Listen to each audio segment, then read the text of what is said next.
Hi hello friends, എല്ലാ കൂട്ടുകാർക്കും ചെമ്പനീർ പൂവിൻ്റെ പുതിയൊരു റിവ്യൂയിലേക്ക് സ്വാഗതം. അങ്ങനെ നമ്മുടെ ശ്രുതി ആണെങ്കിൽ ആകെ വിഷമിച്ചിരിക്കുകയാണ്. ശ്രുതി എന്തായാലും നീലിമയെ വിളിക്കുന്നുണ്ട്. തൻ്റെ ഭർത്താവുമായിട്ടൊന്ന് സംസാരിക്കണമെന്ന് പറയുമ്പോൾ നീലിമ പറയാണ്, നീ ആദ്യം പൈസ ഒപ്പിച്ച് വരാൻ നോക്കടി.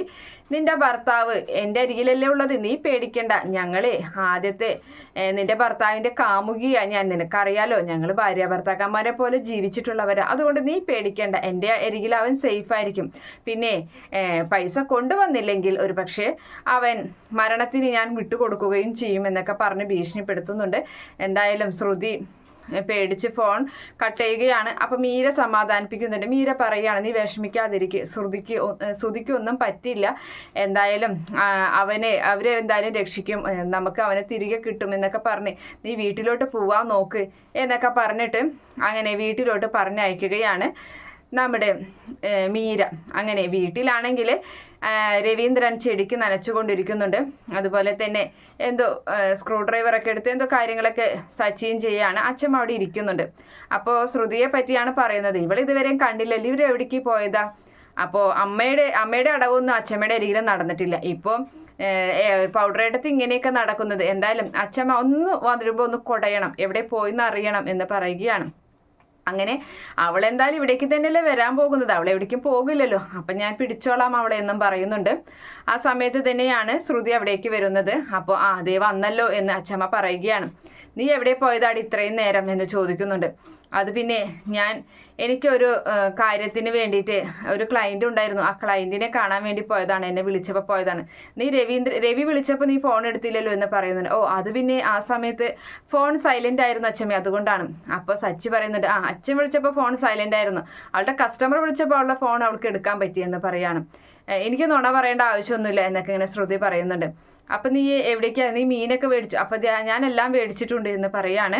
അപ്പം ശ്രുതി എവിടേക്കാണ് പോയതെന്ന് ചോദിക്കുന്നുണ്ട്. ശ്രുതി അത് ഷോപ്പ് തുറക്കാൻ പോയതാണെന്ന് പറയുമ്പോൾ, എടി നീ എന്നോട് നുണൊന്നും പറയണ്ട, ഷോപ്പ് ഇന്ന് അവധിയാണെന്ന് എനിക്കറിയാമെന്ന് അച്ഛമ്മ പറയുകയാണ്. അവരെവിടേക്കാണ് പോയത്, നിനക്കറിയാതിരിക്കില്ലല്ലോ, പറയടി എന്ന് പറയുകയാണ് അച്ഛമ്മ. അപ്പം ആ സമയം എനിക്കറിയില്ല, എനിക്ക് അറിയാത്ത കാര്യം ഞാൻ വിളിച്ചിട്ട് ഫോണൊന്നും എടുക്കുന്നില്ല ശ്രുതി എന്നും പറഞ്ഞ് വളരെ ഒരു ദേഷ്യമൊക്കെ കാണിച്ചിട്ട് അവളുടെ ആ വിഷമക്കുള്ളിൽ ഒതുക്കി നേരെ അകത്തേക്ക് പോവുകയാണ്. അപ്പോൾ സച്ചി പറയുന്നുണ്ട്, അച്ഛമ്മേ അവളെ വിശ്വസിക്കരുത്, അച്ഛമ്മ എന്തായാലും എന്തൊക്കെയോ ദുരൂഹതയുണ്ട്, അച്ഛമ്മ എന്തായാലും ഒന്ന് കുടഞ്ഞെടുത്തോ. അപ്പോൾ രവി പറയാണ്, എടാ നീ മിണ്ടാതിരുന്നടാ, വെറുതെ ഓരോ പ്രശ്നങ്ങൾ ഉണ്ടാക്കാൻ വേണ്ടി അമ്മയെ എരിപിരി കയറ്റി വിടുകയാണ് അവനെന്ന് പറയുന്നുണ്ട്. അതിനുശേഷമാണെങ്കിൽ അവിടെ നമ്മുടെ നമ്മുടെ ശ്രുതിയെ ഇങ്ങനെ തിരയുന്നുണ്ട്. ശ്രുതിയുടെ കാര്യങ്ങളൊക്കെ ഇങ്ങനെ നോക്കുകയാണ്, അവൻ എവിടേക്കായിരിക്കും പോയത്. ഇവന് പരിചയമുള്ള ആൾക്കാരെയൊക്കെ ഫോൺ ചെയ്യുന്നുണ്ട്. അപ്പോൾ അവിടെയൊന്നും തന്നെ അവരല്ല പിടിച്ചുകൊണ്ട് പോയതെന്ന കാര്യം മനസ്സിലാക്കുന്നുണ്ട് ആന്റണി.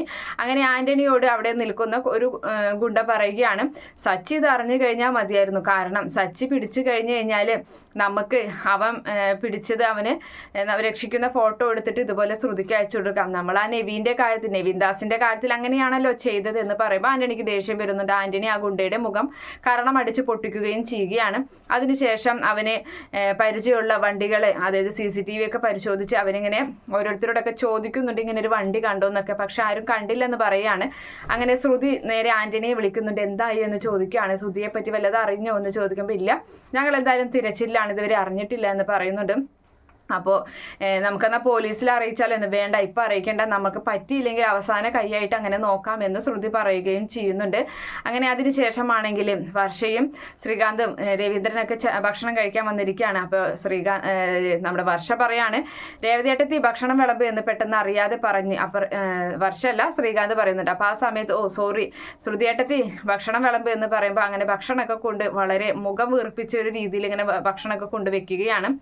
നിങ്ങൾ കഴിച്ചോ എന്ന് പറയുന്നുണ്ട്. അപ്പം നീ ഇരിക്കുന്നില്ലേ എന്ന് രവീന്ദ്രൻ ചോദിക്കുകയാണ്. ഞാനിപ്പോൾ ഇരിക്കുന്നില്ല, എനിക്കിപ്പോൾ വേണ്ട എന്ന് പറയാണ്. അപ്പോൾ വർഷ പറയണമെന്ന് വിളമ്പി തന്നിട്ട് പോ എന്ന് പറയുമ്പോൾ, എന്താ കയ്യിൽ എടുത്ത് വിളമ്പിക്കൂടി എന്നും ചോദിച്ചിട്ട് ദേഷ്യപ്പെട്ട് അകത്തേക്ക് പോകുകയും ചെയ്യുന്നുണ്ട്.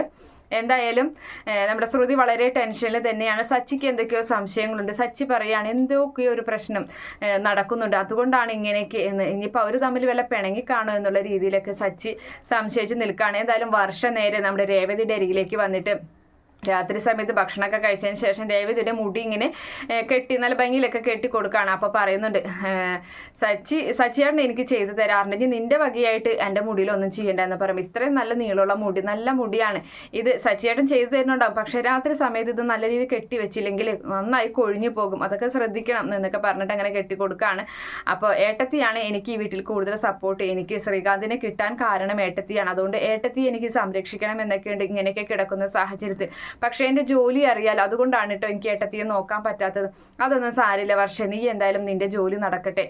എന്നെ നോക്കാൻ ഇപ്പോൾ സച്ചിയേട്ടനുണ്ടല്ലോ, എനിക്ക് എൻ്റെ ഏട്ടത്തി പ്രിയപ്പെട്ടത് തന്നെ, എനിക്കൊരു കൂടപ്പിറപ്പിനെ പോലെയാണ്. എന്നാൽ ഏട്ടത്തി എന്നൊക്കെ പറഞ്ഞു നിൽക്കുമ്പോൾ സച്ചി ഇതെല്ലാം കേട്ട് അവിടെ നിൽക്കുന്നുണ്ടായിരിക്കും. സച്ചി എന്തായാലും ഒന്ന് വെട ഇറക്കി അവൻ അവിടെ ഉണ്ട് എന്ന് അറിയിക്കുകയാണ്. അപ്പോൾ രേവതി ചോദിക്കുന്നുണ്ട്, അത് ശരി, ഞങ്ങൾ സംസാരിക്കുന്നത് ഒളിഞ്ഞെന്ന് കേൾക്കായിരുന്നില്ലേ എന്ന് പറയണം. എന്നെ കുറ്റം പറയുന്നുണ്ടോ എന്ന് നോക്കിയതാണ് എന്ന് പറയുന്നു, ഇങ്ങനെ തമാശയൊക്കെ പറയുകയാണ്.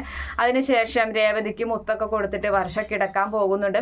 അപ്പോൾ സച്ചി പറയുകയാണ്, അവളെ വിശ്വസിക്കാല്ലേ, അവള് നല്ല സ്വഭാവമുള്ള, ഞാൻ അവൾക്ക് ഒരുപാട് തെറ്റിദ്ധരിച്ചതാണ് എന്നുള്ള കാര്യമൊക്കെ പറയുന്നുണ്ട്. അതുപോലെ തന്നെ വർഷയെ വിവാഹം കഴിക്കേണ്ട കാര്യം രേവതി പറഞ്ഞപ്പോൾ രേവതിയൊക്കെ വഴക്ക് പറഞ്ഞ കാര്യങ്ങളൊക്കെ തന്നെ സച്ചി അവിടെ നിന്നും ഓർത്തെടുക്കുകയും ചെയ്യുന്നുണ്ട്. അപ്പോൾ രേവതി പറയണം, അതെ, അവൾ എൻ്റെ കൂടപ്പിറപ്പ് തന്നെയാണ്, അവളെ വിശ്വസിക്കാം സച്ചിയായിട്ട്, അവൾ പാവമാണെന്നുള്ള കാര്യങ്ങളൊക്കെ ഇങ്ങനെ പറഞ്ഞിങ്ങനെ നിൽക്കുന്ന ഭാഗത്തോടു കൂടിയാണ് ഇന്നത്തെ എപ്പിസോഡ് അവസാനിക്കുന്നത്. ഈ റിവ്യൂ ഇഷ്ടപ്പെടുകയാണെങ്കിൽ ഈ ചാനൽ ഒന്ന് സബ്സ്ക്രൈബ് ചെയ്ത് സപ്പോർട്ട് ചെയ്യണേ. Okay friends, bye, thank U.